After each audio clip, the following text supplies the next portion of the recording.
here. That's not quite as overwhelming. Does the panel start at 1:30 or 1? 1. Okay. Well, hello everyone. I'm Kim McGinnis. I'm a faculty member at the College of Business and Security Management at UAF. And so you might think the business school is an unlikely bedfellow with the Center for One Health. But we're very excited to be a part of this event. And this panel in particular, I was excited about because we have a host of knowledge here. Like, we have 4 wonderful people here who have all had different experiences representing nonprofits, community development, financiers, and of course for-profit business, and thinking about how these different types of institutions can help forward or move towards the goals of a just and regenerative economy, of maintaining sustainability. There's a lot of terminology out there and a myriad of kind of social and environmental goals and the way people like to talk about them. But I think maybe thinking about how different institutions play different roles, including businesses, and how they might be able to move towards this juster and more regenerative economy is the theme for today. So with that being said, I'm really excited to introduce you to our 4 panelists. We have Yi-Chen Feng, who joins us from the Center for Economic Democracy. We have Jamie Boring from VH Hydroponics. Anthony Lindhoff, who's currently with the Tlingit Haida Tribes Central Council. And Jaime Gonzalez, who's with the Nature Conservancy based out of Houston. I'd like to maybe just open it up and let each panelist talk a little bit, introduce themselves, and talk a little bit about how their current role kind of intersects with the goals of a just and sustainable and regenerative economy. Thank you so much, Kim. It's great to be here. Do we need the microphone for recording? Oh, for recording. Okay, great. Hi, everyone. I am so excited to be here. I live in Oakland, California, so I feel really grateful and a lot of gratitude for you all welcoming me to your home here. And so, as Kim mentioned, I am currently with the Center for Economic Democracy. I lead our capital strategies program. I come to this work as a former and current investor. I've worked largely in venture capital in Silicon Valley and in investment banking with Goldman Sachs covering technology companies, and then most recently before CED, started a growth equity firm that invested in growth stage businesses focused in education technology specifically as a sector globally. And I would say my theory of change around capital as a tool for powering social movements, for creating a just economy, has really evolved over time, seeing the extractive sort of nature of some of our financial systems and trying to think about, okay, if we think about impact investing, where we look at investments through a social lens, not just purely a financial lens, how could that support the future of the world that we want to live in? I think the sort of goals of One Health are also to drive us towards a different future than today, although exactly what that might look like could be very different depending on who you might ask, right? And so the work that we do at CED has been very inspirational for me because I'll just share a little bit. It's called the Center for Economic Democracy. I think economic democracy as a term and understanding as an approach to engaging with capital was a very new concept for me, even coming from impact investing, because this idea of, okay, we invest for a social return / a social purpose, ideally to improve the lives of those who are suffering and feeling the most pain out of social issues today, right? And largely frontline communities. But our frontline communities, how are our funds, companies, investors accountable to them in the way that we think about the decisions that we make? There's not a lot of intersection or overlap between decision makers around how capital is allocated and frontline communities necessarily. And so economic democracy at CED is really trying to create what we call post-capitalist visions of the future, So worlds in which everyday people feel like we can be empowered and also engaged in the decision making around allocation of land, labor, and resources that we participate in. And so at CED, we dream up usually a way to democratize resources, and how do we actually get everyday people involved in the decision making of things like an investment fund, for example. So I would say one of our flagship experiments and projects that is now infrastructure today is the Boston Ujima project. CED is a very local, place-based strategy where within Boston we have over several decades been working hand in hand with grassroots organizations and progressive capital to kind of shift the dynamics of power such that it's located in community. And the Ujima project, as one example, is a democratically controlled loan fund that invests in local businesses, real estate projects as well, and is a pooled investment fund, meaning investors can be accredited, non-accredited, institutional, or everyday people.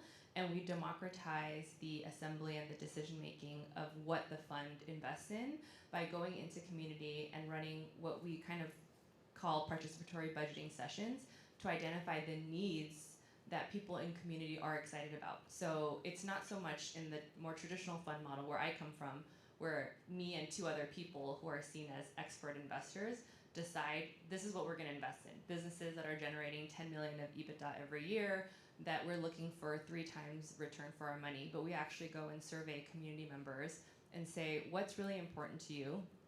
Okay, maybe we want more green space, we want more access to local food, etc. And that becomes then the priority of the fund. And then the fund is also accountable to both the investors and the community in that when investment decisions are brought to bear, there's an assembly again to sort of vote on these ideas, right? And also at the same time, we do diligence in a way that is less burdensome to the actual investee. And so the Ujima project has been, I think, the first democratically governed fund example in the US. It's part of a network of a larger national organization of funds through an umbrella organization called Seed Commons. But in terms of regenerative businesses, we really try to think in the local environment of Boston, ways in which we can engage all stakeholders and not really concentrate the power in the hands of just sort of a select few, which we believe is kind of how we got into the situation that we're in right now. So that's a little bit about CD. So I'm gonna, I know Anthony actually has to leave us a little bit early, so Jamie, could we jump to Anthony and then come back to you? Absolutely. Thank I'm you not so much. follow up on that anyway. That's Thank you awesome. so much. I don't know. Oh, sorry. Yeah, I can do this. Can you hear me? One more time. Hello. Let's go with this. Here we go. Oh, there it is. Again, my name's Anthony Lindoff. I'm Tlingit and Haida from Southeast. Battery dead or something? I'm gonna go with this one. Okay. All right. This one's good. So yes, I am from Southeast. Was raised a very subsistence lifestyle. Although I would say, whilst I was raised as a subsistence life, I ate subsistence foods. It was not something that I learned how to fish and hunt and all of those things. We were kind of given these foods. I was raised by a single parent household, below poverty line and such. So I kind of had a real, I don't know, ashamed kind of feeling about my subsistence foods. I associated these foods with me just being poor. And I got bullied for smelling like steel oil, or I got bullied for going down to the local seafood processing plant to collect king salmon heads, which to us, it's a delicacy, it's a superfood. And we do all sorts of things with king salmon heads, but to non-indigenous peoples, they see it as waste or garbage, like, or I'm dumpster diving. And so I had, I didn't reject it. I guess I did. I mean, I got bullied into thinking that was less than. And I felt less than, so I was motivated then to really abide by the capitalistic model, be that good, do good in school, get good grades, kind of embrace the, you know, the sports and such. So I was all consumed with sports and kind of that Western education, if you will, and didn't have that fishing and hunting background. And so for me, as a traditional food security manager at the largest tribe in Alaska, you know, growing up, I would never have thought I'd be that. I would say that when I was in my early 20s, I acknowledged that I did not know anything about how to hunt, fish, process, cook, share these foods, and I basically forgot what my mom, you know, tried to teach me from.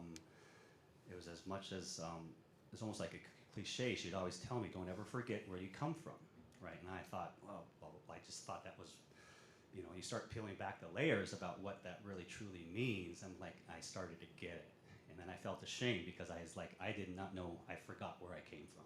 Yes, I did well in school, did great in sports, but for somebody to like, I felt ashamed because like when I got my first deer, I was an adult, right? And I did not know how to, well, what am I going to do with this?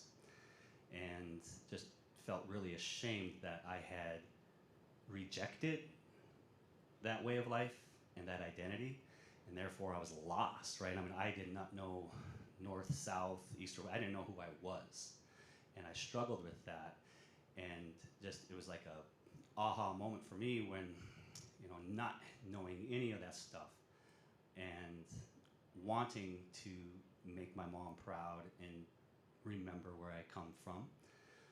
Therefore, I needed to, you know, get back on the land. It was very, so fast forward 20 years later, that's like, I am the deer slayer. I'm the sockeye slayer. Like, I am the guy that you go for smoked cockles, gumboots, and all of that stuff, right? And I have that in my back pocket, but I didn't have that in my first 20 years, right? I had zero of that.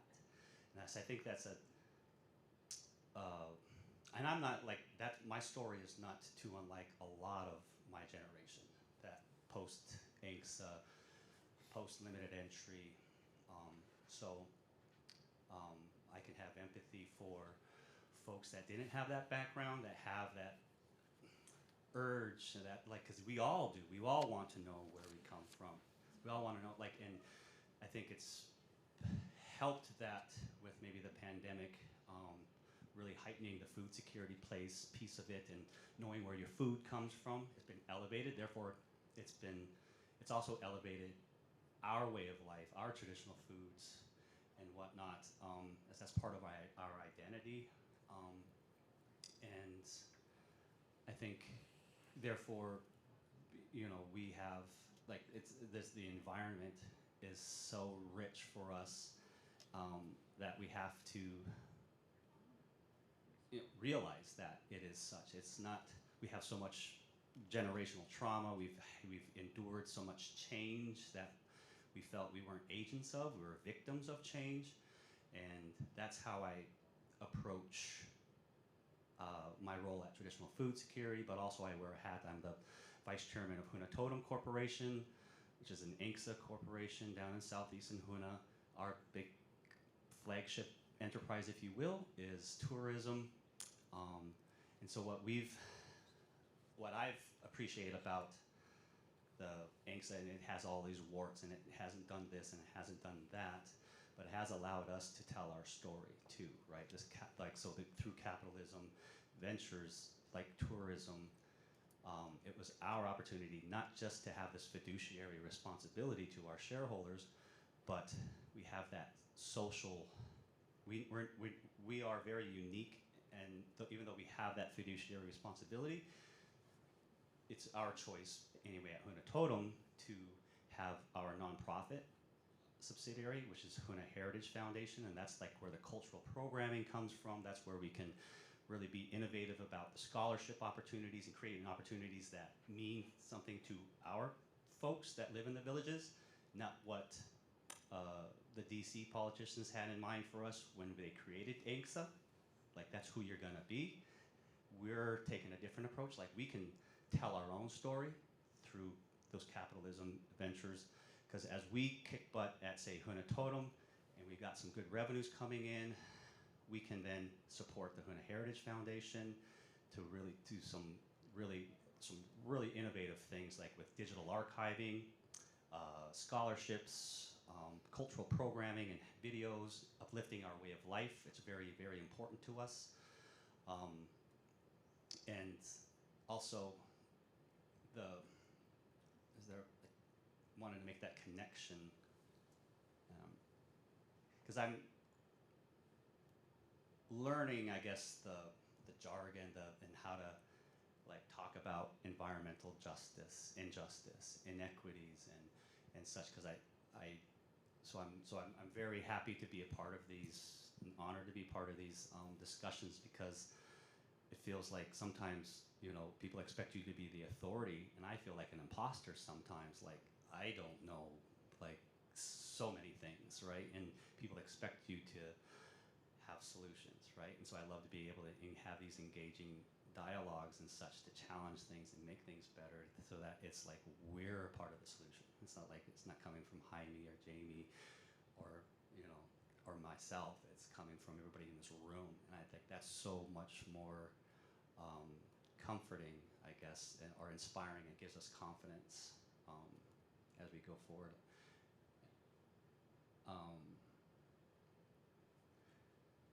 Yeah. Oh, that's what I wanted to say with regard to the tourism piece of it.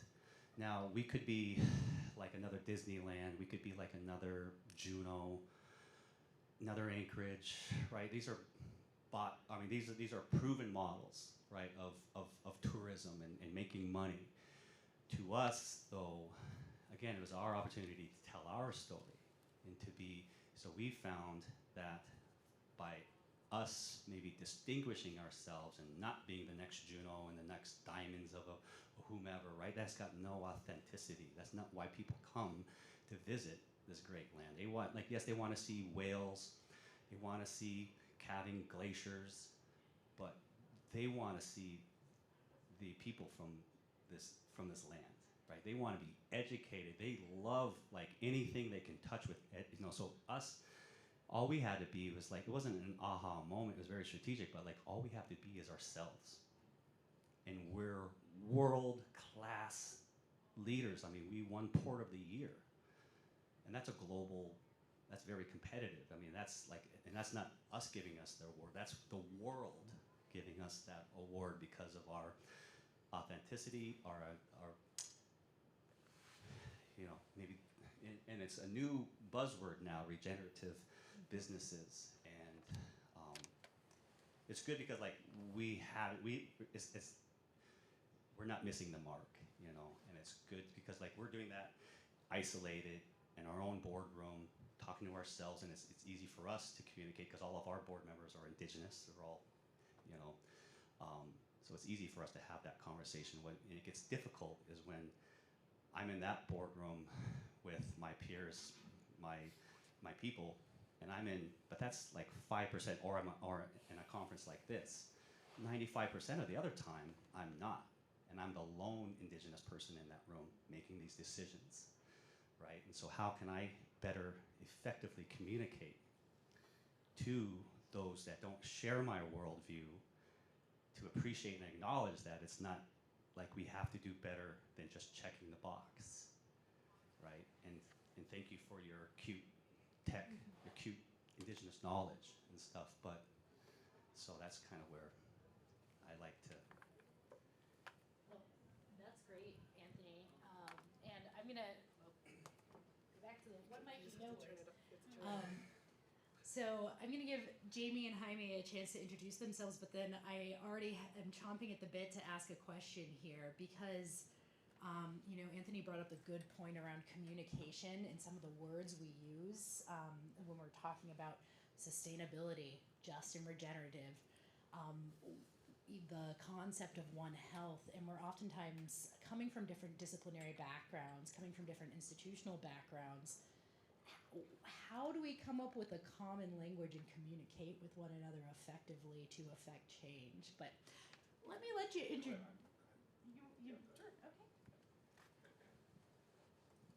Okay. We run into this all the time because we are coming from different disciplines and we're coming from different physical spaces and placing. That's the one thing that really is coming out in this conference stronger than anything, which is place is everything.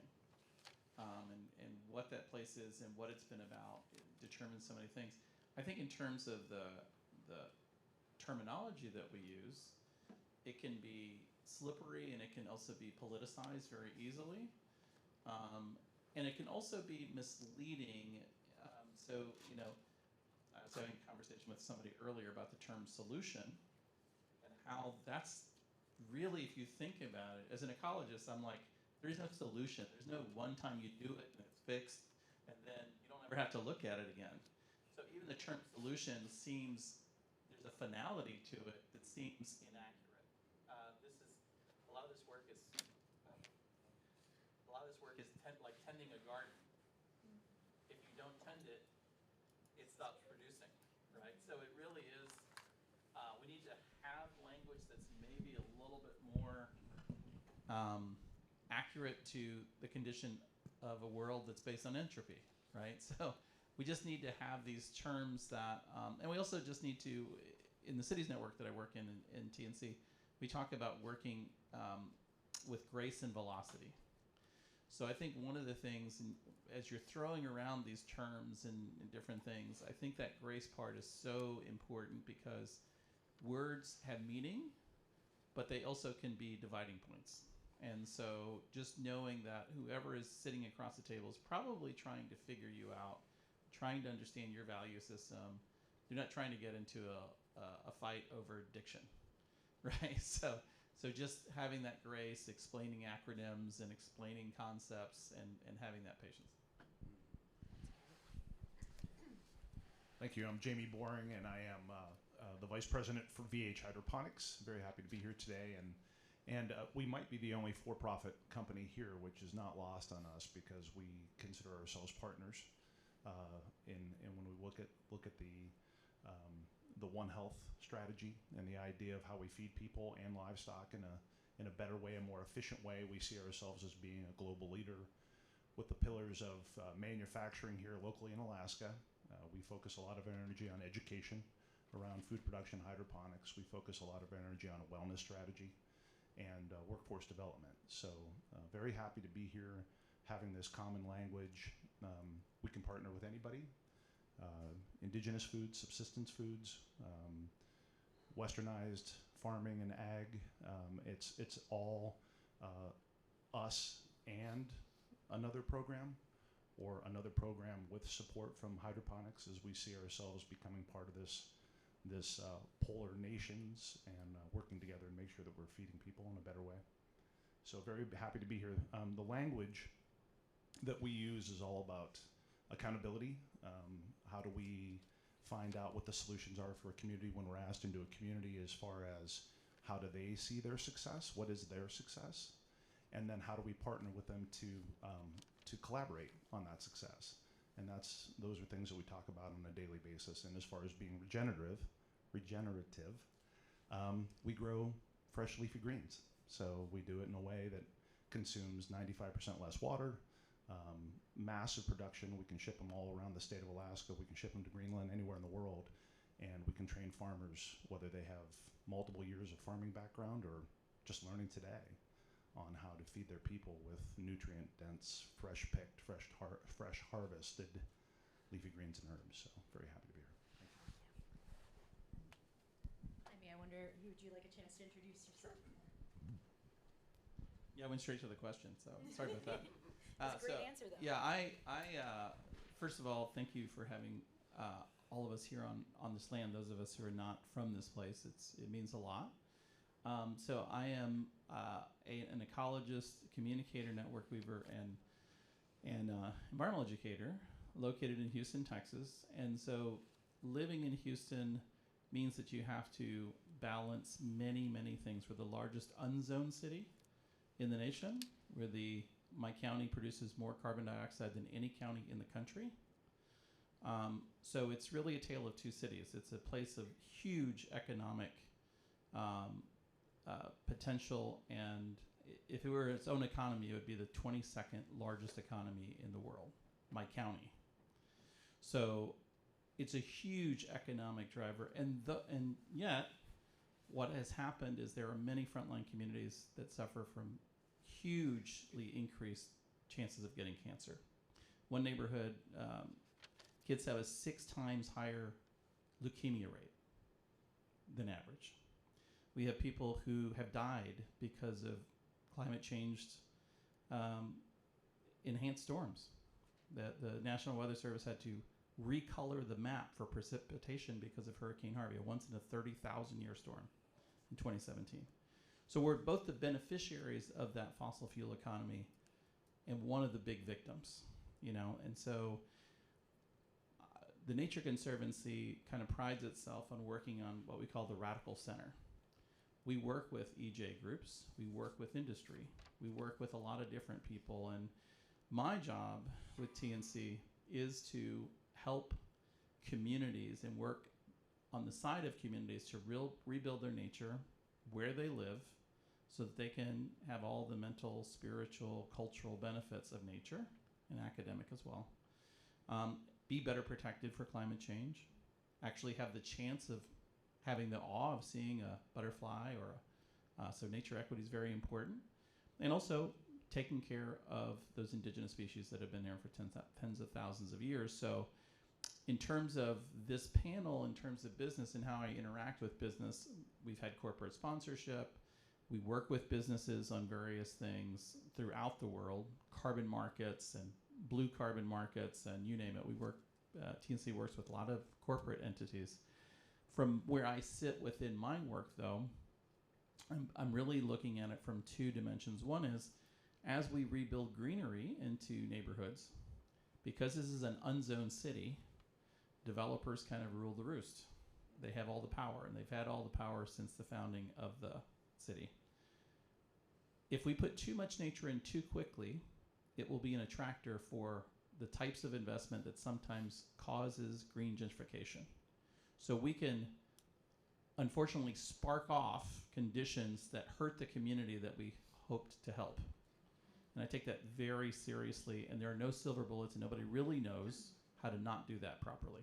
There are some things that we're trying. The other thing is, in terms of the tremendous once-in-a-lifetime amount of money that's coming for the federal government for climate adaptation, for job training, for reinvestment, we want to make sure that those dollars land in the community and get used in the community. So by community groups, for internships, for job training programs, because it could very easily happen that big groups gobble up the money, they distribute it to contractors who are outside those communities. They come in, they make the money, they pull it out. And so what we don't want to do is be part of an extractive system that once again sidelines the community. So it is super complicated. And like you were saying, like imposter syndrome, right? Like when you're dealing with these intersected layer upon layer upon layer of issues. And in Houston, that includes slavery. We were an old southern city. We had redlining. We had discrimination. We had the attempt at complete and utter, and I have a hard time even explaining this to people. The Texas Rangers were organized to eradicate indigenous people. That's why they were founded. And literally, like the words, like we cannot live with these people, we must eradicate them. And they were almost wholly successful in that. So there's also been an attempt at complete indigenous erasure. And it's worked in terms of public perception. So this One Health thing is really a way of regenerating our sense of what a place is and community and just economic models. So when you're trying to pull at that many strings at one time and rebuild the tapestry of what a just place looked like, it's difficult because you're fighting all the forces that help to create that place. So other than that, it's easy.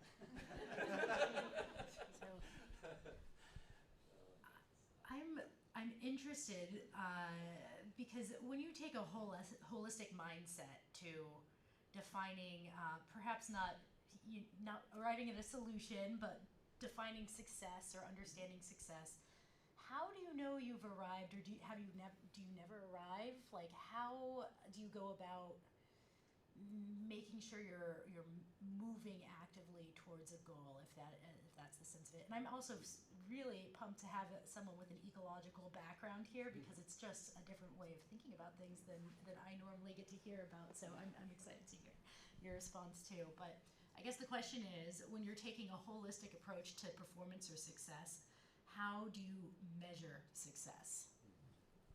Oof. You don't have to start, Etienne. I am prepared to if no one else wants to. I think this is a great question, and one that I would have approached very, very differently when I was in the impact investing world, specifically because we spend a lot of time and energy kind of creating impact reports, KPIs. You can measure really anything, and you can tell a story with almost anything. But I think from my role and my work now at CED, it's we don't really define success, but we feel successful sometimes when everyday people feel empowered to make change in any kind of action, small or big. And some of the visions that we try to create with the Ujima Project, maybe as one example, that somebody who lives in Roxbury, which is a neighborhood in Boston, can say, I don't have $1,000 to invest in a fund, but I have 50, and you will take my investment and tell me that my $50 will be protected by a different share class of investors and maybe generate more annual interest than theirs. There's some equity there that maybe changes what I feel like potentially is inevitable, which is the fact that, what am I going to do? I'm going to go to the bank. They might give me a loan. Maybe they won't. Do I have any, you hear about stocks going up and down. Can I even participate to buy a stock, right? Average Americans don't purchase stocks. The average American does not purchase stocks. And so I think about those things, and then it translates to other areas of our work in participatory budgeting. We changed the city charter of Boston to basically mandate that a portion of the city budget needs to be decided in a participatory budgeting fashion. How did we do that? We door knocked with base building organizations in Boston to get their constituents to come out and vote for it. And now, I mean, the shocker is, holy crap, we have to just figure out a process to do this, not just vote on it, but getting everyday people, myself included. I mean, I'm a first generation immigrant. My parents generally feel like the government works against them, and they have absolutely no interest in attending town halls or going to school board meetings or any of that, and feel completely disempowered, right? But the work of CED and how we think about success is that we can engage local people in Boston, first generation immigrants, Black, brown communities, to come out and actually make a collective action together. And sometimes it's not that easy. Sometimes you have to create the vehicles to do it, especially when you're thinking about it in a financial context, right? So we created something like the Ujima Project for everyday people to be able to invest $50. And maybe at the end of the day, from an impact investing perspective, it's how much is that fund? It's $4.5 million. It's not that big. But I think it's kind of like that starfish analogy. If folks have ever heard of it, I'll move on then. I'll move on. But it's for the individual person, it is important. And I think small is beautiful. If we think back to Schumacher, and I believe that we should encourage folks to think in that lens too, that small is beautiful. Not everything has to be this big, gigantic success. Yeah. So, do we need to take a question, or can I answer this one? Yeah, go right Okay, ahead. great. So, from our point of view, I think success is easier to look at the failures when you think about the fact that we import 90 or 95% of our food into Alaska every year, $2 billion, and our local farming community is aging out. Success for us is, what do we do today to impact 7 generations from now? What does that conversation look like? And does that, when we have all the other environmental impacts happening, food is the thing that binds people. We love those people even though we don't know them. And so what are we doing to make sure that we have that strength? That is success, right? Yeah, I agree. The small successes are still successes, and I think we have a tendency to minimalize these small successes, or so that we don't celebrate them or even acknowledge them. And it kind of gets back to how layered that don't forget where you come from can be and how deep you want to take it.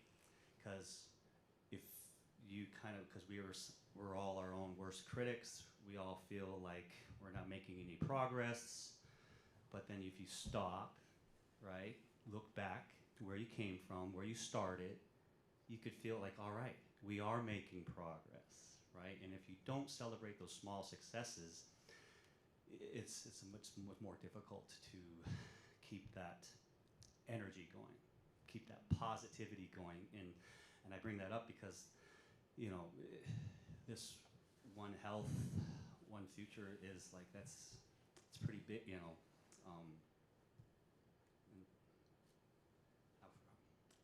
I had something really good there. I lost it. So you can see I'm developing my chops, right? I'm starting to understand what EJ is, right? Before, like, just a few months ago, that was, even though I've lived it my whole life, I couldn't articulate it, I couldn't communicate it. And so when I go into rooms, like I said, where, you know, when I'm in this room, it's like y'all eating out of my hand. Like, it's the same, like, this is easy crowd. When I go to some other boardroom, like 90% of the other time, it's like, so just for instance, there is, believe it or not, there's a lot of people that don't believe in climate change and global warming. There's a lot of people that don't believe that there's inequities in this world, right? Because it's like we're threatening their way of life now. Because these systems have been in place, so we're attacking them, and now therefore the division, and therefore all of us hitting our heads on the walls, like why can't we move this, and so forth.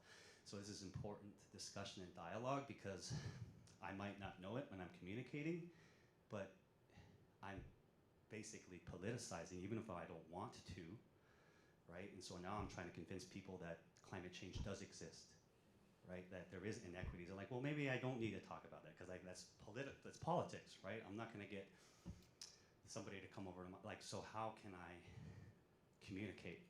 Not to you all, like, y'all are easy, this is great, this is inspiring. It's not inspiring when I'm talking to somebody that doesn't have that worldview, right? And it's frustrating, and I'm like, okay. And then I was like, wait a second. And that's, look at, this is values in action.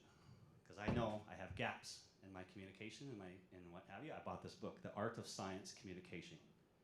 Sharing knowledge with students, the public, and policymakers, right? Because, like, I'm looking in the mirror, like, I've been doing this for 15 years, and, you know, now that with climate change and the pandemic, it's kind of elevated my worldview, or what I'm inspired, what my role is in my community. And so it's like, yes, it's great, but there's a lot we don't know. There's a lot of questions that I haven't asked myself. So that gal that was in Uganda, Mira from the UBC, I thought that was just in time. I needed to hear that, because I'm trying to make this traditional food security operational. And when I'm not asking those questions, is it sustainable? Is it what we want? And that's my biggest fear, is not following through on that. Just real quickly, I think one of my favorite books is The Power of Moments by the Heath brothers. One of the reasons I love it so much is, well, I love the Heath brothers books, all of them, but is that you have to celebrate these small victories, because this is a grind. And for those of us who tend to be in these careers, it's a career grind. You know, I talk to a lot of young folks, a lot of climate activists who are just coming into the system, or folks that are fighting the sixth extinction, and they want to burn up their energy real quick.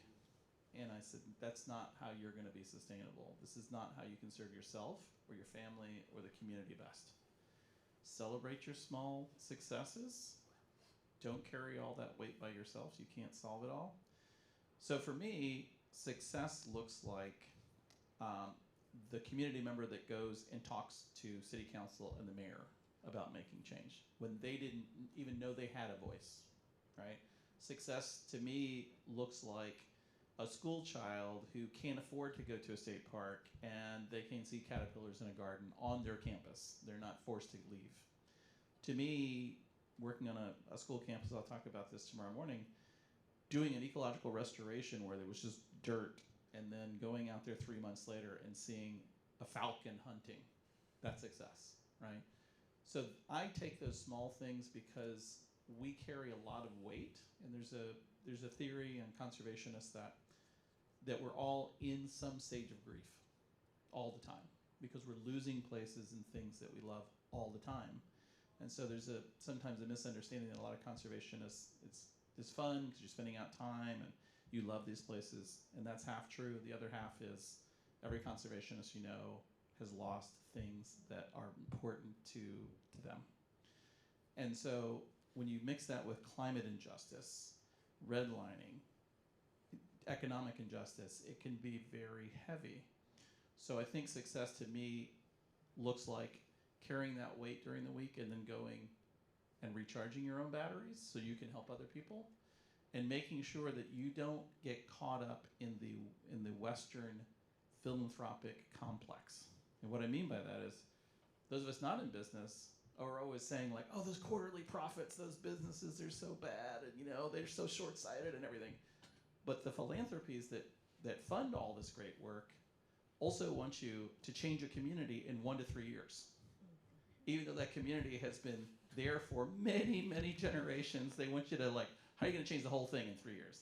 That doesn't work that way, right? So we also have to look for ways that we can tweak the system to allow direct investment in community groups, not filtered through another group, and also ask for longer time frames to see the change that we want to see, because these are entrenched systems fighting against entrenched systems.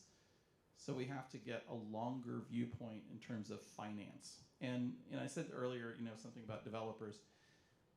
Also for me, what it means is recognizing that I'm working with different groups and different individuals in different groups. There are good actors in every sector. There are good developers. I've worked with a few.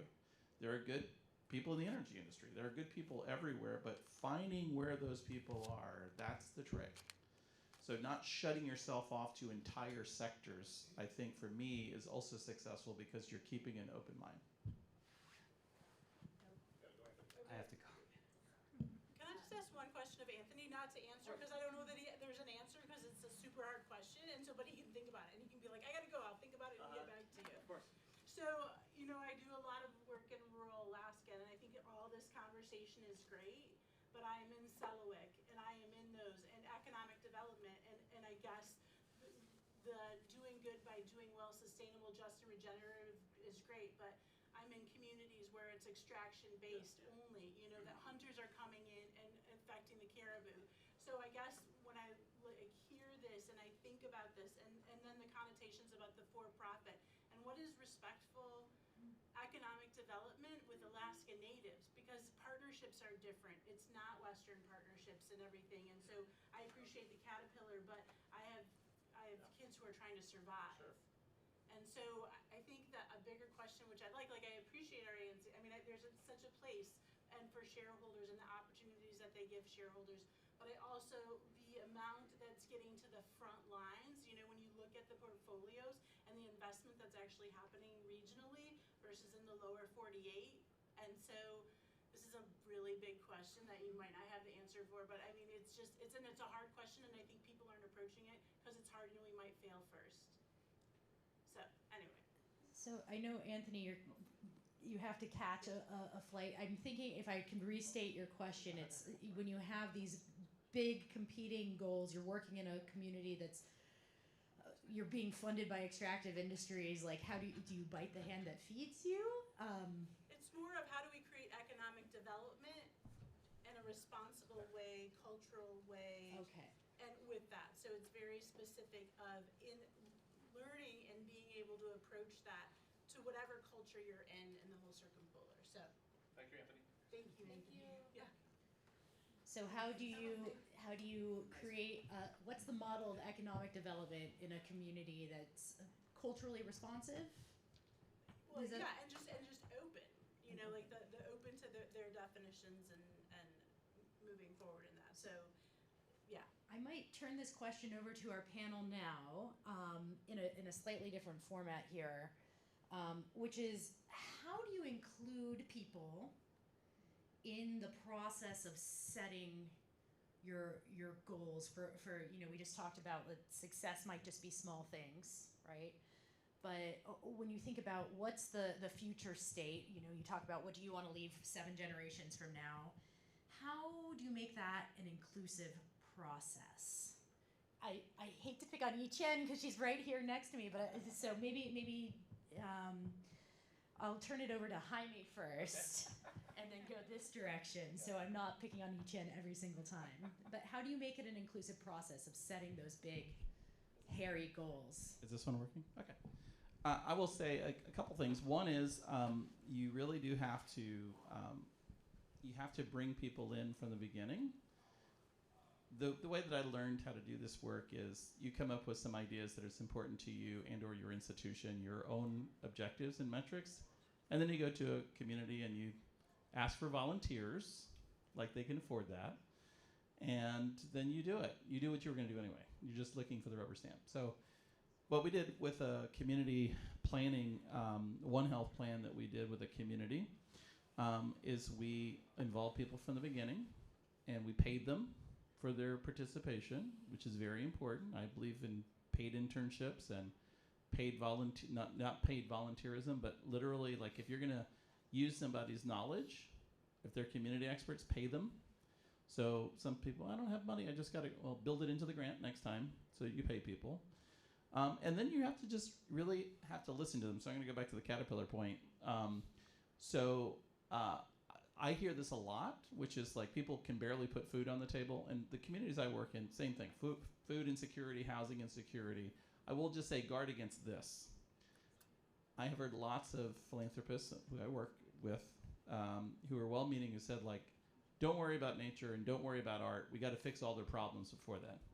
As somebody who grew up in some of the most poor neighborhoods in this country, in North Philadelphia, I will say that's very misguided. 2 reasons. One is those things keep people alive spiritually while they're going through the grind. We would never say, like, you can't listen to music until you're food secure. You know what I mean? Like, those are quality of life things. So they're not going to solve your food insecurity, but they can make you feel a lot worse.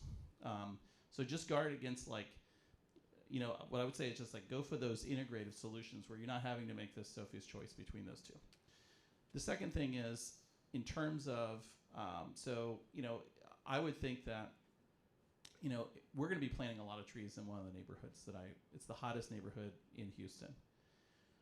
Could very well be that we just find the money and, hire some outside groups to come plant the trees. Or we could build a pipeline from local schools. There are 19 schools, right? So I think part of the hardness of all of this is you have to find out what is meaningful to that community. When we went into that community and said, this is the least naturey neighborhood in the city and you're suffering from climate change, I could have very easily come in from a TNC perspective and said, climate change is very high on our list. And so it needs to be very high on your list. The truth is, it was like number 5 on their list for why they wanted nature. They wanted to remember their ancestors. They wanted their kids to experience it. They wanted green space because it's a right. All these things, and then they got to climate change. So I think part of it is having the courage to understand that they may not want you. They may not want your help or your presence. And then you have to pack it up and go. You can't just force your way in. And I think the way that we raise money, unfortunately, is we talk to ourselves, we raise the money, and then we go for validation. And that shouldn't be done that way. It's kind of the backward way of doing it.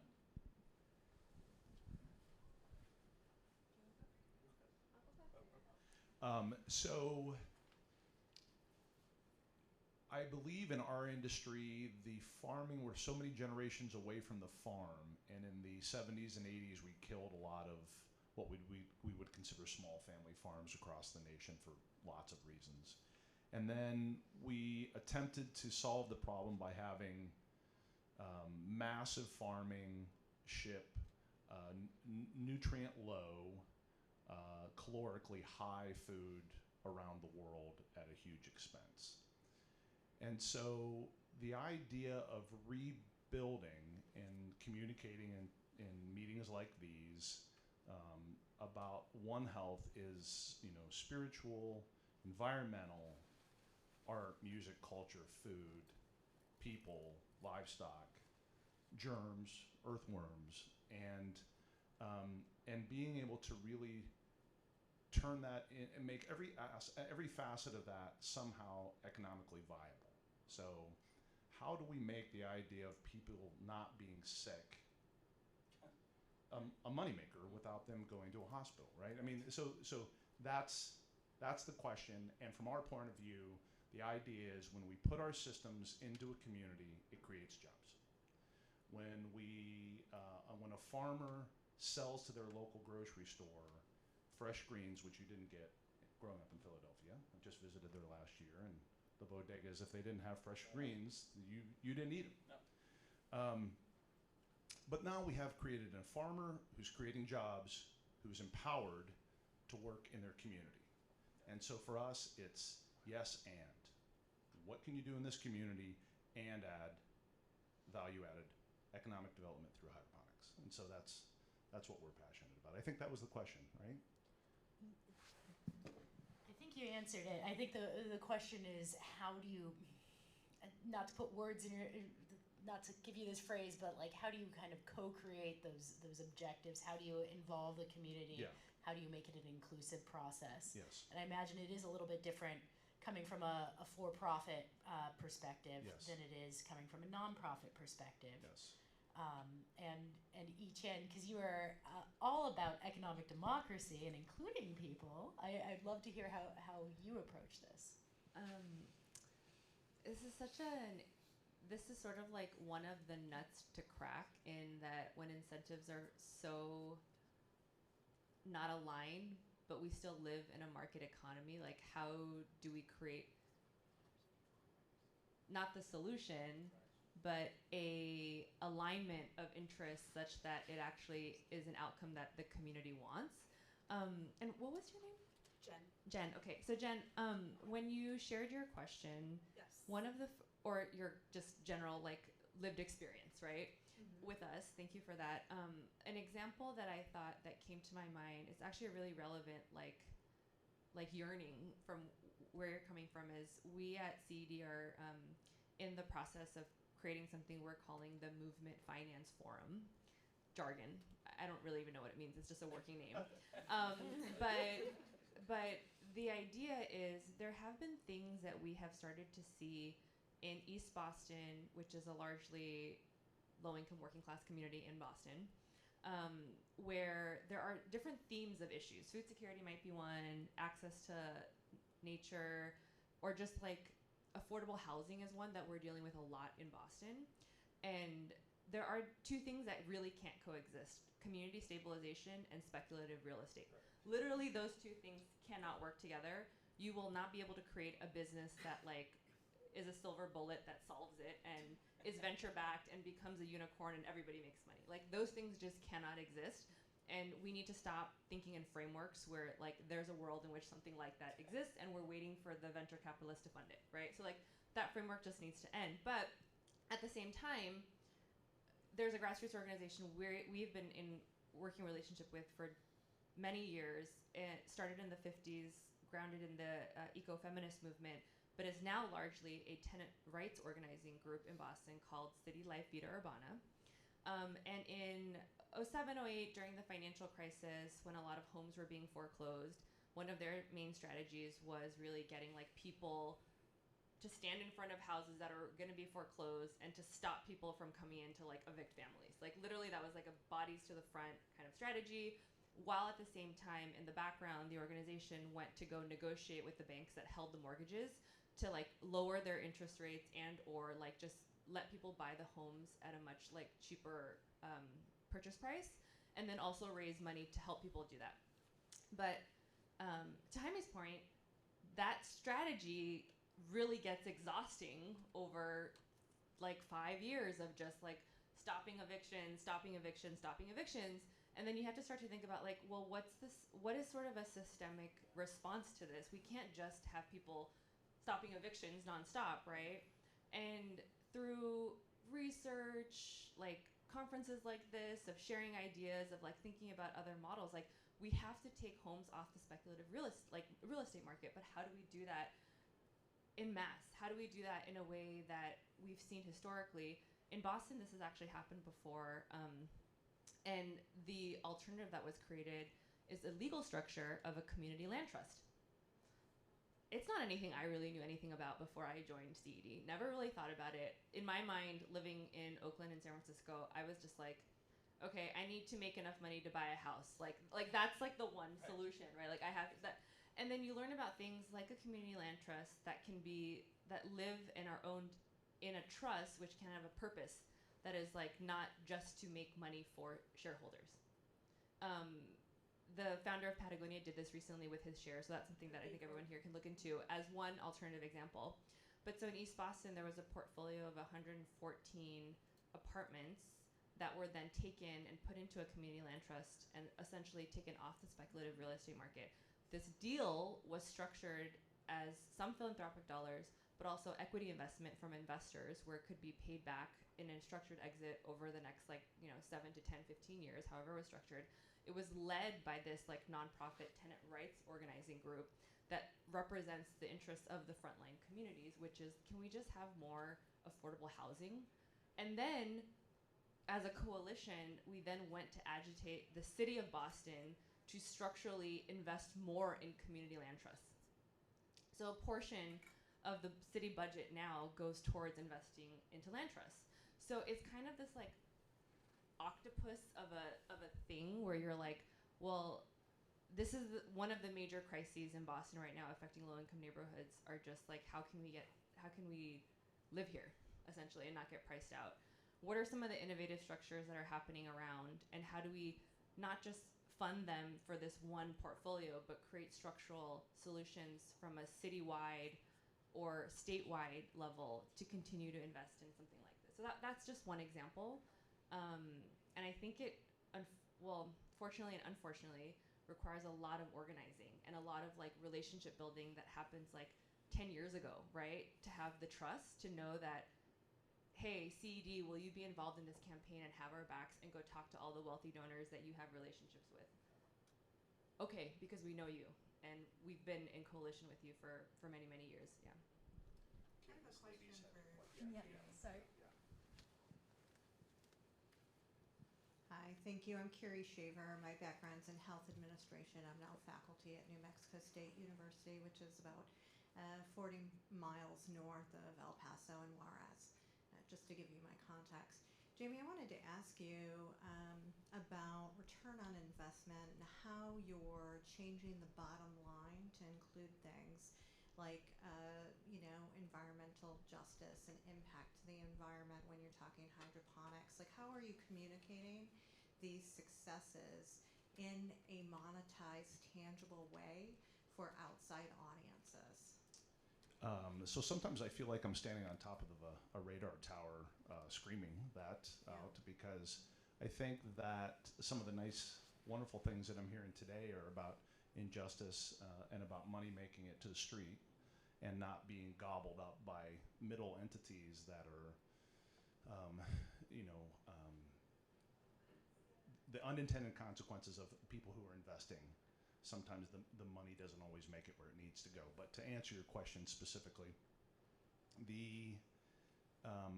it's hard for us from our business model to point out failures in other agricultural or subsistence lifestyles in any capacity, because it's really all about a partnership. It's all about answering what we can answer for today, tomorrow, and I already referenced 7 generations. But hydroponics, food production hydroponics, and fodder, feed for livestock and animals, is becoming every day more and more prominent because of the obvious lacking availability of lots of different resources. And I think the unintended consequences of what we've done in agriculture over the last 100 years, if we had placed a dollar value on what we've done wrong on today's products, like how many hundreds of millions of dollars are spent rebuilding watershed communities because we've put fertilizer on our lawns too. One of the things that we've talked about this week at VH Hydroponics is enemies used to salt the earth. During battle, they would salt the earth of their enemies so that they couldn't grow crops, and then they were dependent on whoever won the battle to be able to provide them food. Well, we're doing the same thing in agriculture now with funding. It's very hard for a family farm to get the funding that they need because either they don't have the years of experience to open up a farm, or because of the fact that they don't have the money or they can't leverage their real estate to open a farm. And so hydroponics in general has a very low barrier of entry. Our system started at $150,000 for the commercial systems that can feed a community of 3,000, and then we have a Sunny Pro that's $20,000 that feeds a classroom or a senior center, et cetera. So hydroponics in general is a very affordable way to be able to change the trajectory on agriculture going forward without the environmental negative impacts, because we don't use any pesticides. We use very low water, 95% less water than a traditional soil farmer would. No watershed concerns, very low impact. And then of course we are capable of doing animal fodder as well and feeding animals with the same benefits. We've heard about the pesticides, how it's impacting the animals, and then we're eating the animals, and we've heard of all this stuff and all these things during this conference, and we don't have those problems with hydroponic systems. Did that answer your question? It gets at the question, but really it's like, so for folks who are outside of this sphere, stakeholders who are like, I mean, you have to have an economic argument.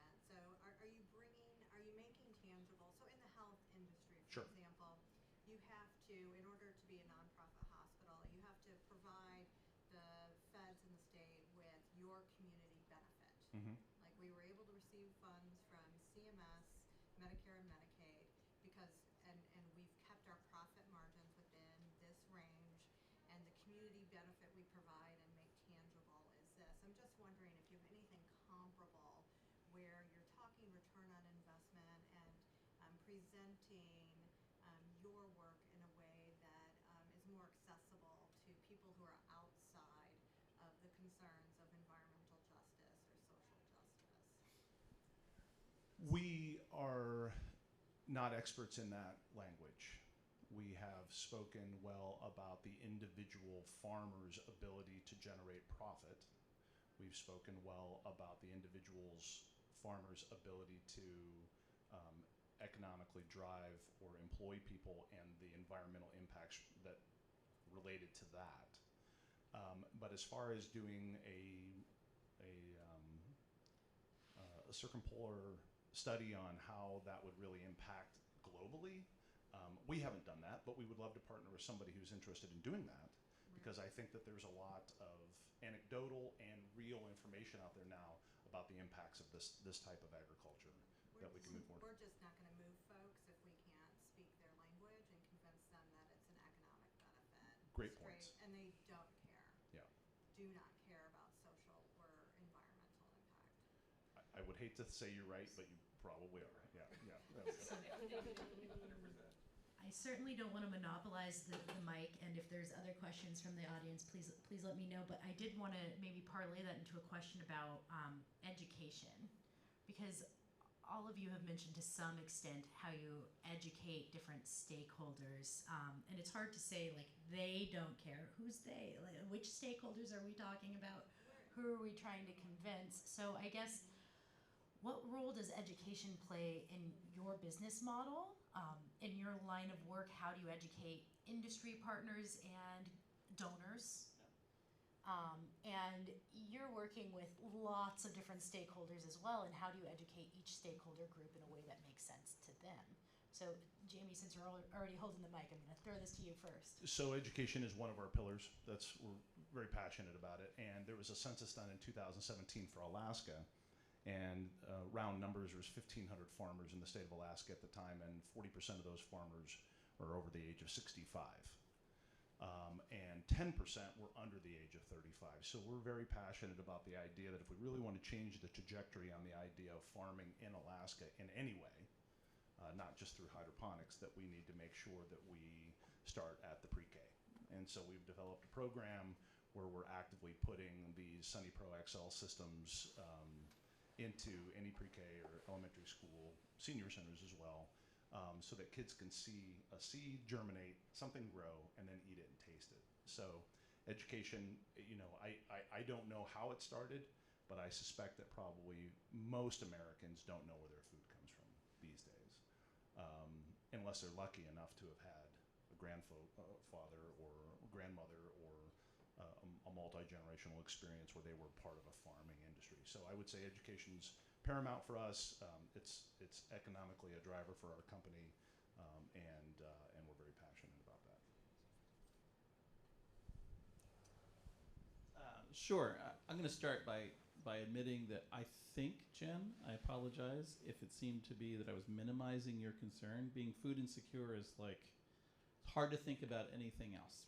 So where I was going with that is I'm looking for combinational solutions that don't have people trying to make choices like that, because poor people shouldn't have to choose between good stuff and good stuff, right? So I apologize for that. In terms of education, so I have a real distinct pleasure of being the vice chair of the North American Association for Environmental Education, which is the group that sets the standard in environmental education in North America. So education is everything.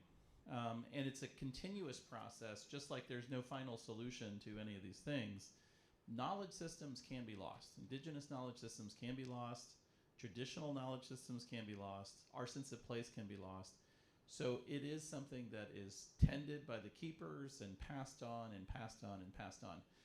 When I think about education, hopefully later this year, we're going to start a public education campaign, and one aimed at decision makers and funders around nature and nature-based solutions and what they do. One of the complications, and weirdly, is since 2015, Houston has had 500-year flood events or more, a freakish Arctic storm, several years of record in terms of heat, and we have climate projections that just would put ghost stories to shame in terms of how scary they are. And yet, if you look at the Yale climate communications data for my county, if you look at the number of people who think climate change is real, it's up there with the national averages. If you look at whether people think it's harmful, way up there. But if you look at the one metric that I'm really interested in, do you think that you or your people you know have been personally impacted by climate change, even though we've had all of that stuff?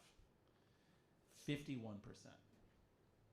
So if you live in a county that is one of the most climate damaged, Hurricane Harvey, by the way, caused $125 billion with a B worth of damage.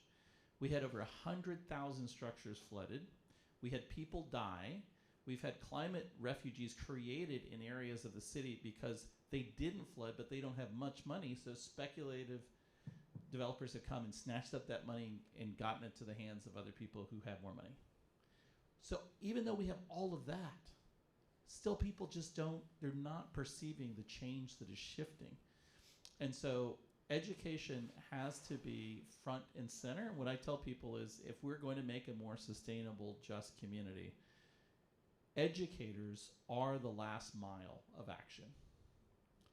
And so sometimes even within institutions that are large institutions that are environmental or other, educators are seen just like they're seen in the rest of society, which is disposable and low pay and not that important. It's kind of cute to have the education, but we're the scientists or we're the business people or we're the whatever, and we're doing this. But if we're going to change the world, it's only because we're going to have educators. That's it, period.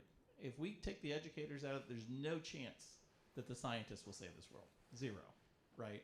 So if we're serious about it, we will build into any proposal a community engagement / educational process that pays for the community expertise in a way that puts it on par with scientific knowledge or other knowledge systems, right? So we'll pay community members because they know their community best, they have the social capital, and they can help you get to a better place. So education it's the secret sauce. I tell people all the time, it is the secret sauce to getting to a more sustainable future. I will say that I think CED was kind of created because our founders were educated on the just transition framework that has been a rallying kind of center framework for a lot of movement organizations, and also now we're using it to try to educate the investor funder community too. One of our core pillars of the 3 areas of work that we engage with, the first one is educate and inspire.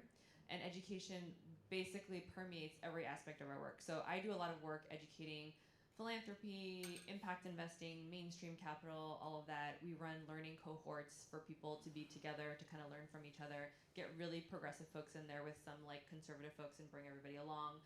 We also educate, we have a whole, what we call Movement Finance Freedom School, also more jargon, but it's really to create cohorts of grassroots leaders to understand how capital works so then they can use it as a tool in their own strategies.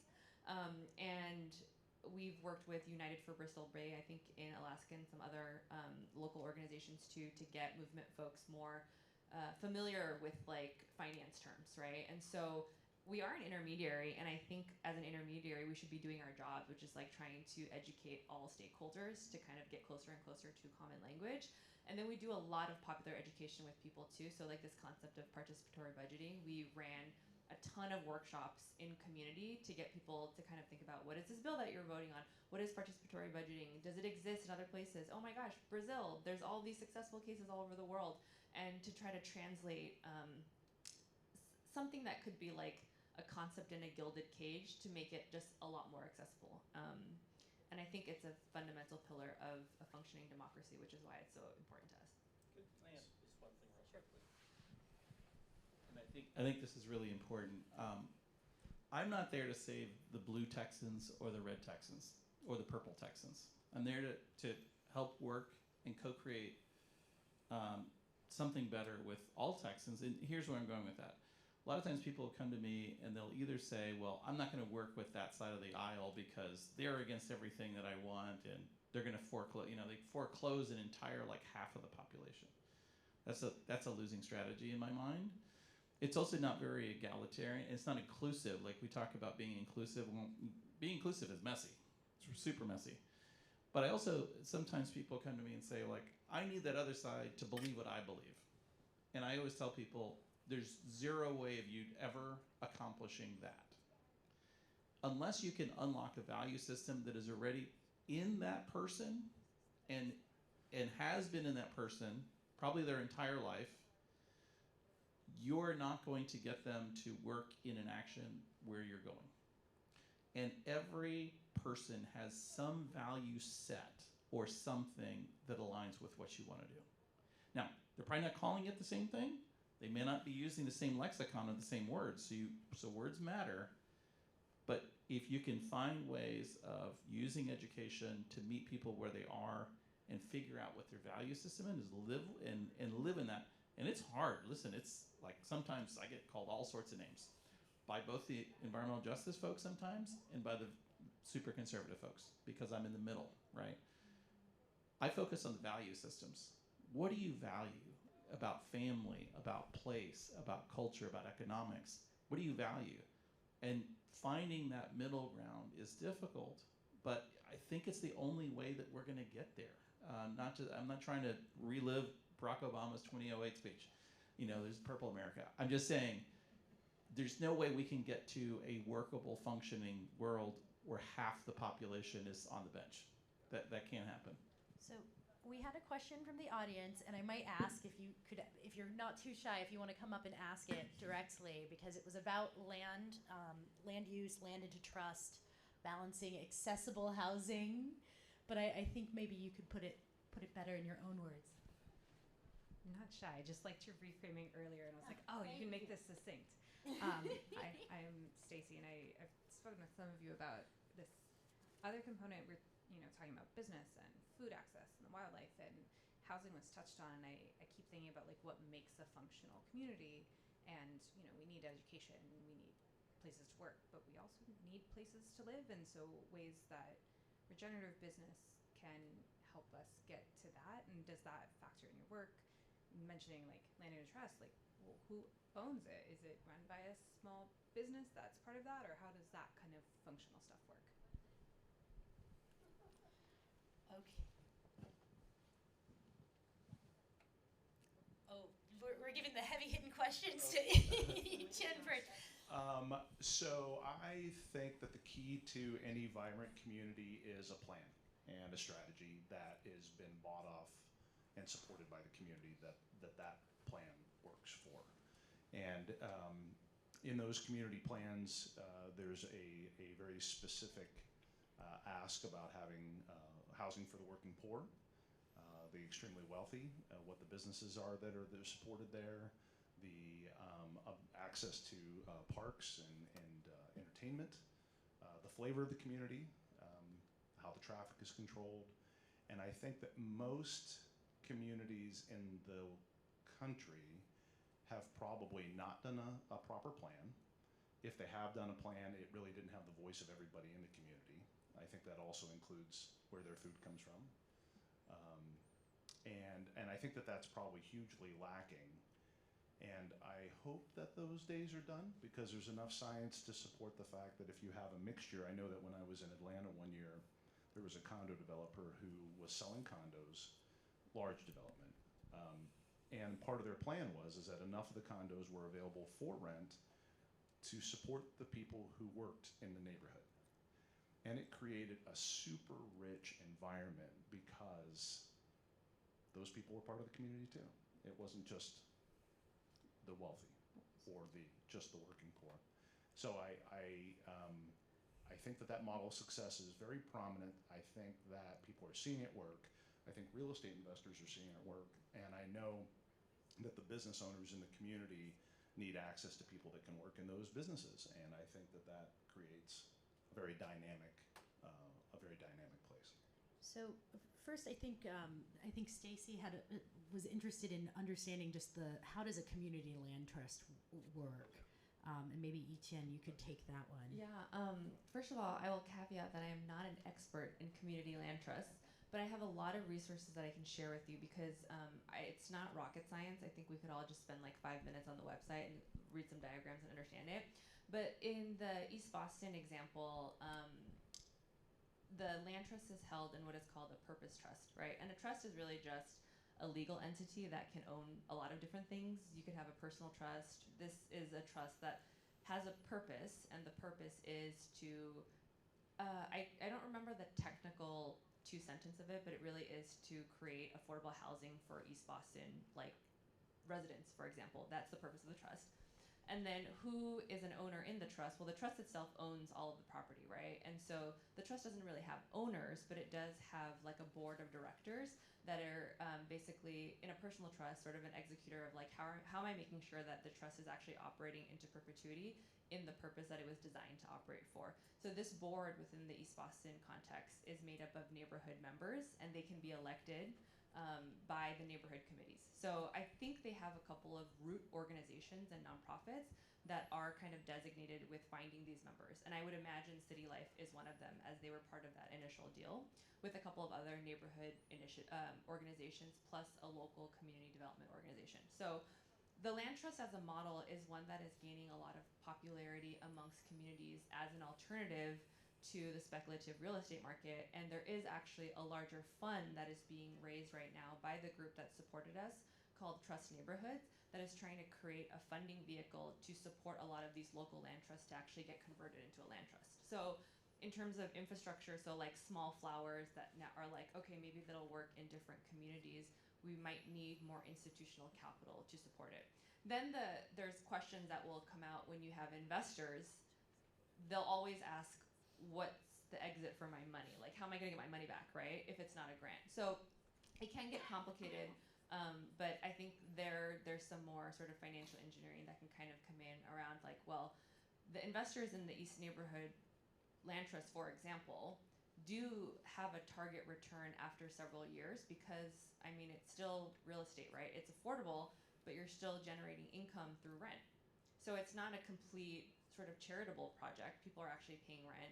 And so when you're making money off of this model later on, the investors might get paid 1 to 2% as a yield into the future, versus maybe what is market, which could be more like 6 to 15% depending on like where you are. That's just one example. Another one that I'm very close and familiar with coming from Oakland is we have something called the EBPREC, which is the East Bay Permanent Real Estate Cooperative. So it's a cooperative model to also take properties off the speculative real estate, whereby member owners, I'm a member owner, can invest into a pooled fund where this pooled fund then buys properties and then it's owned in a cooperative governance structure. So we all kind of vote on things like the design of properties, which properties to go purchase next. It's a much slower model because every time there's an acquisition, you have to do another fundraise for it, right? So I'm not saying these are all like really fast, easy, like they're not McDonald's drive-through solutions. These are very, very long, set the table, like kind of things. So I think sometimes the for-profit or like the capital markets can be frustrated by the pace at which some of these solutions are brought to market. But in terms of land and housing, I mean, well, I have another third example that is sort of an investment cooperative, but it's getting a little bit too into the weeds. So I think maybe I'll share those two for now. I was wondering if I could ask the audience, how many of you are from a rural place versus an urban place? Who's rural? Hands up. Okay. So much of what I'm hearing from our panelists today has to do with how much of what we're working on is tied to community or tied to place. So what kind of lessons can rural Alaska take from Houston? And that's not a facetious question at all. I really am curious, like how do we, what lessons translate into a rural context, and what do you think is an urban kind of solution that maybe doesn't come to Alaska or doesn't work here? Like how do we communicate from the rural side with and learn from the urban side? Wow. Yeah, that's super hard. So one is I don't know enough about rural Alaska to give a good answer, so I'm just going to caveat that. So everything I say after this is purely speculative. You know, one of the reasons that we're working so closely with Arlie and his team at UAF is because even though those contexts, a rural Alaskan village and a huge, dense populated neighborhood in Houston may look biologically and sociologically and culturally so different, many of the communities are dealing with the same thing. They're dealing with lots of social vulnerability. They're dealing with food insecurity, housing insecurity, marginalization, disenfranchisement. It's very similar. And because Alaska and Houston are both at the extreme end of climate impacts, they're also very, very similar in that way. So it looks very different, but they're almost like two sides of the same coin. What I will say, I'm going to go back to what Jamie said earlier. This is not what can happen, I'm sure, I'm not sure, I think, in rural communities. But one of the things that we miss sometimes is sometimes some communities don't want investment because they could get pushed out. It's perceived that they could get pushed out. What we find is when it's done well, when there can be cooperative agreements for development, where you have a portion of it set aside as controlled rent or whatever, the kids in those neighborhoods do better academically if they're poor. They do better than in a neighborhood that's concentrated poverty. They have better social mobility, they have higher educational outcomes. So in so many ways, what I'm not saying is like the solution is to just have mixed income neighborhoods, but actually everybody does better in that model. It's kind of interesting. I'm trying to think of what's directly translatable. I think knowing where the power and the money is flowing in any community is key. And what I mean by that is when we went to the neighborhood and we were invited in to do this planning process with them, they had no idea how much climate risk they had. So even though they're community experts, they may not be looking at the community from this level. They're looking at it from the lived experience level, so it's very deep and it's very rich, but this is where science and public health officials and folks can identify patterns. And so if you can look at where the money is flowing out of the neighborhood, I think that that's generally applicable to all, so why is it that there's this flow of money out, right? Or there's not a flow of money in, right? And so we're trying to, and a lot of times people in those neighborhoods don't know that, or those villages probably don't even know that because there are processes happening above here that's above the kind of everyday living experience. So that's a terrible answer, but I'm just thinking that there are so many systems that work against communities sometimes, that understanding and unpacking that with some help from a group that might be able to see it from a different lens, if that makes sense.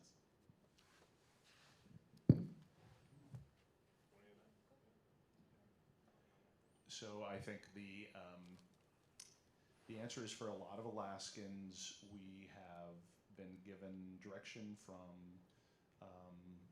folks that are 3,500 to 6,000 miles away when they're setting policy.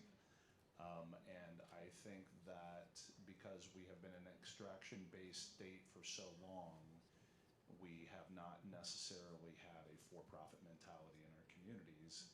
And so I think the point of the question, the similarities could be that what is the community plan, what is their definition of success, which can work in Houston and in Alaska, and then how do they see themselves being successful in that definition, and then what resources can we give them to do it, whether it's Alaska or the circumpolar nations or Houston or California. I think, can I ask a question? So it's economies of scale, right? We have 700,000 people in the state of Alaska. I think it becomes much more important that you are considering that when you do that. And I think that the conversation is how do you approach the economies of scale? So when you have Houston, and I agree that some of the same things are being faced socially and everything like that, but when you're looking from a sustainable business perspective, that economies of scale, like how do you approach that when you're talking about making it so that it is continuous, just, all of those different things? There's another hand back. I actually had kind of an add-on to that, and a similar question with a specific example, if it's really okay before that gets answered. Thank you. I work for Fish and Wildlife, an intertribal fish and wildlife consortia that represents 7 tribes in South Central Alaska. We have an interesting mix of communities that are embedded in road system, of tribal communities that are embedded in the road system, as well as some off-the-grid communities. And one of the things that our region has really faced is the limited entry permits and the impacts that, for fisheries, and the impacts those have had on local fishermen. There's been kind of this overcapitalization of the fleet that has happened, and those permits, as they become very valuable, if somebody is kind of living on the margins, then they don't have the ability, they might have to sell that, and then they lose their ability to have that income. And our region was also the one, I'm sorry, I am shy, so if my voice is shaking, I apologize. But our region was also the one that was most, that was impacted by the Exxon Valdez oil spill, and after that, the value of those permits plummeted. People's opportunities for incomes plummeted, and since that time, I've actually gone back and looked at all the calm fish permits in our region, and it is a downward slope to one community, only has one person that has a commercial fishing permit in the community left, and these are fishing communities. So how do we protect local small businesses while still dealing with economies of scale on the global level? Can I piggyback on that? Sorry, I am not an expert in community solutions. I'm a wildlife biologist, but I hear what everybody's saying, and I've lived in Alaska my whole life in a lot of different places. So I totally agree with the parallels, and I also totally agree with there being some very, very different conditions and circumstances that are unique to Alaska. I wonder if one of the questions for panelists who have expertise that's outside of a lot of maybe myself, but I think other people maybe in Alaska, is accessing those resources, funds. I mean, we heard a lot about some of the federal funds that are available right now, and when you're thinking about community adaptation resilience, I would say that's exactly what those grants should be targeting, is the ability for people within communities to access those funds and to build sort of sustainable communities. So I don't know if any of you have that background or could speak to that, but it's sort of a connection from the earlier conversations we were having. I will just say that that's a really critical question at this specific moment. and for two reasons. One is most of these small communities. So first of all, you're right. We are the same in some ways and extraordinarily different. The way that it seems like the Alaska population is distributed into smaller communities. We have probably over 400 social service nonprofits in Houston. You guys don't have this kind of structure, right? I'm imagining. Yeah. You do. We have the largest number of nonprofits in the state of Alaska. There you go. See, this is why I don't know. But I think in terms of like this waterfall of money that's about to hit, two things that I'll say, and this may be different or the same. You guys know your state, I don't. One is many of the smaller nonprofits are not capacitated to take in the kind of money that's going to be thrown their way. And we've already seen this with some funding sources. They get crushed. They don't have the capacity, and so they're drinking out of a fire hose. People quit. It's not sustainable, and it's like these funders are trying to. We saw this after the George Floyd murder, and George Floyd was born in our city. What happened is there was a huge shift in funding for brown and black-led groups, and so all these funders were like, well, we're just going to throw money at these communities, and it was terrible because a good intention turned out to be a lot of stress and a lot of destruction of these little nonprofits. So I think if you want to assist on the side, is being a fiduciary agent if you have a larger institution, or helping them get capacity to take the money in so that they don't get crushed, right? I think that that's really important because we're about to see a huge influx of money, but you also have to guard against big groups sucking up all the money, taking it all for overhead, and then it not getting to the community. So it's going to be a really great opportunity, but it's got to be done in a way that is not going to crush people. Seems like a good group of thinkers here to like organize and get ready for. So I know we have one more question from the back. I'm gonna and I know you want to add. I'm gonna say I know we're past 2:30, but we have I think a little bit of time before any additional panels start. And this conversation is wonderful, so I'm going to keep going if you guys are okay with that. But just letting you mind the time. They didn't leave. You're still here. So I'll turn it over to you, Tim, with that. Did you all want to ask your question first? I don't have to. Yeah, it's just a comment. Given that there's going to be a flood of money, it sounds like, which is good news. But if there's going to be interruptions with receiving the money and things like that, I think the senators would want to know on Capitol Hill and the representatives in your areas. I didn't represent. I used to work on Capitol Hill in Washington, D.C., and working in One Health legislation and policy. And even though I wasn't affiliated with an Alaskan senator, I was surprised by two things when I got on the Hill. Number one, only a few people reached out to the senator's office. Only a few people. And the other thing that I realized is that every single person who contacts the office on whatever topic it is gets counted. So the senator knows. So if there's a problem, don't be shy in calling people of substantial influence, even though they are thousands upon thousands of miles away, because Senator Murkowski is super powerful in the U.S. Senate. Super powerful. I understand there's only 700,000 people, but the power that this one woman has is insane. She's in the HELP committee, HELP, H-E-L-P, Health, Education, Labors, and Pensions. She has power. So even though we are in a somewhat small populated state compared to others, just know that you have somebody who's hitting hard for you guys, and she and her colleague in the Senate and your representatives can bat for you, but you have to speak up. A shameless plug is that if you're shy in speaking up, I actually wrote a book for people who want to go and speak with politicians and policymakers about One Health and Science, and I have it here. So welcome to talk to me about it later, but wanted to encourage you, have your voice heard.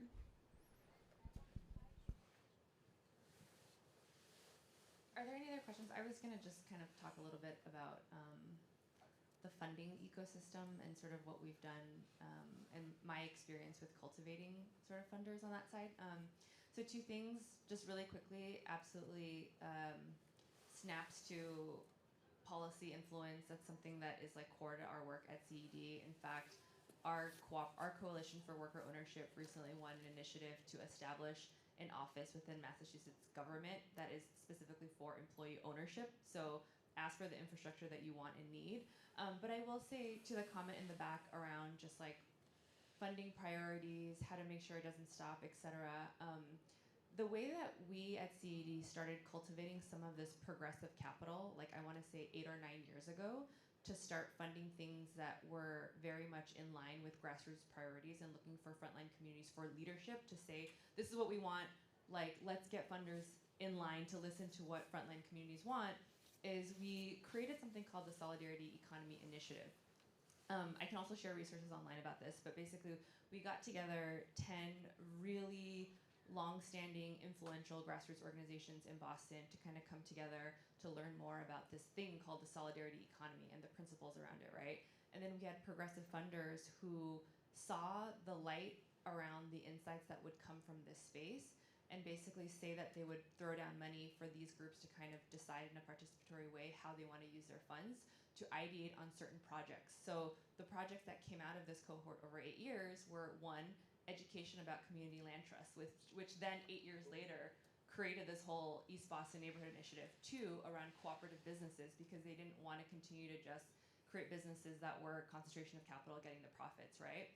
3, popular education, strategies to actually engage their constituents around narratives that help people rethink like their relationship to land, labor, and infrastructure and things like that. And so what we did is we started educating a funder cohort that was largely seated with 2 or 3 of them who are already quite progressive. And they went and leveraged their power to recruit their like peers, right? Like, and not just, some were program officers, but largely were principals or CEOs or CFOs of major foundations.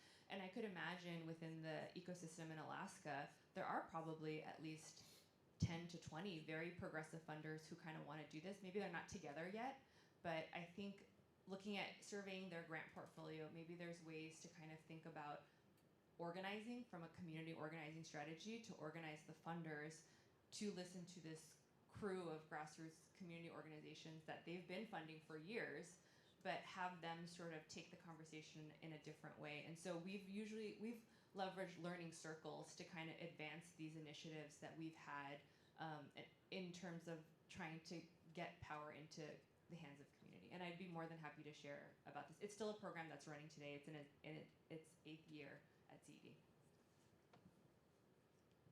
I think we have another question. I'm just wondering, from the individual community intersection with the resources that are available, how are we connecting? There's a gap. Like, there's people that want to do the work.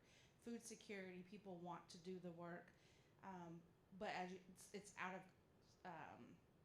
their ability to get the resources to do that. So what are we doing to connect people? I know I'm directly passionate, professionally and personally, for food security, recognizing, as you stated, 95% of the food at a cost of it being sent to most of it to the lower 48 or wherever. But we also have to recognize with climate change and all of the natural disasters that are happening that we have 2 ways foods get here. That's either going to be from the Alcan, which did close during COVID, or through ports, and both of those sections are extremely vulnerable. So in the state of Alaska, we have 3 or 4 days worth of food at any given time. So we are incredibly vulnerable in the state of Alaska for food security. So that being said, what are we doing to connect these big flood of money that's going to come and resources that and identifying people that want to be part of that solution and empowering and keeping that money here? So one of the things, and I'm gonna go out on a limb a little bit. I told the team I wouldn't get too nutty. So when you look at a lot of the money that's coming, there are 2 ways that they are going through nonprofit channels, and there's sometimes a lot of indirect fees that are held back by the nonprofits to be able to participate. And then when you have a funding like the state of Alaska's has $100 million out that is supposed to go to economic development, and then those funds are made available through what's called a socialized lender. What are they? The lenders who are that middle. They're a supervised lender. Forgive me. And so we're a very risk adverse state as far as economic development. And so what will happen is they're not giving a lot of that money out to encourage economic development. And so being able to work with those partners to go ahead and make sure that they understand the importance of making these changes is something that's obviously, as far as food security is concerned, a big hurdle. But it's also a changing the paradigm. We had Mayor Bronson last week speak at an event that he said, don't grow food, spend money on fixing the port. Well, if you're going to have senior leaders that have that philosophy when they're communicating with people that have put them into office, you're never going to really fix the problem, right? And that is a struggle. And I think the solution is, like we've all talked about here today, talking to people that are placed in office, figuring out a way to overcome hurdles. We as a business are offering a service and support package so that when somebody wants to buy a system and they go to the USDA through a supervised lender, and the USDA says, well, you don't have enough experience, because we partner with them for 5 years to support them, we're hoping to overcome that hurdle, right? And so coming up with ideas and solutions to the problems instead of just hitting the wall is one of the things that we're doing to change that model. But I think that's every Alaskan's privilege. And when you're looking at the circumpolar north, I'm sure we're not the only nation that's having these problems, right? There's a lot of them. I know Greenland. I don't know if they have more access to food, but I suspect it's very similar as a challenge. Yeah, one thing I'll say is, in terms of, a lot of these programs are very technical. And if you have a community group that's dealing with multiple issues, and you have a day job yourself, and you have kids, and you have responsibilities, navigating that, I get confused by all the funding sources that are coming, and I do this every day, right? So I think that some great funders right now what they're trying to do is build capacity for community groups to meet with each other, to understand what's at stake, what funding pots might be there. But I will also say this, and anybody who's ever worked with the government, they're constantly trying to secure funding, and a lot of times it's a super quick turnaround. So they'll give you a call and say, hey, we found some ARPA money, and we need to put a proposal in 4 days. So what do we need to do with that? And literally, you have an aide, like literally listening to what you're saying and listing it as like in front of you, right? So I think this goes back to your point about have a plan before the battle, right? So if you don't have a plan, then a very limited suite of people, oftentimes not from that community, are listing the items to fund. So this is part of the reason we did Greener Gulfton, to say, okay, this is what the community is saying. So when this flood comes, we can say, we've talked with the community, we'll continue to talk with them in terms of design and everything. But the big things they've hashed out. They need more trees, they need more shade structures, they need more green space, they need more food gardens. These are things that we can wrap in there. And I just got a call from a political aide that said, like, here's a couple $100 or a couple $1 million that may be available. What do we need to do, right? So you can't gather the community up at that point and say, like, okay, let's like solve all this stuff. So I think that you have to have those plans in place, but you also have to have a continuous, like you were saying, a community of practice that is getting better versed with this, so that when the opportunities come, they'll be ready to go, right? So I'm going to make a plug for the 3 p.m. panel on indigenous economies, because I know this was a problem for a lot of tribal governments, with an influx of federal funding coming in and not knowing how to spend it,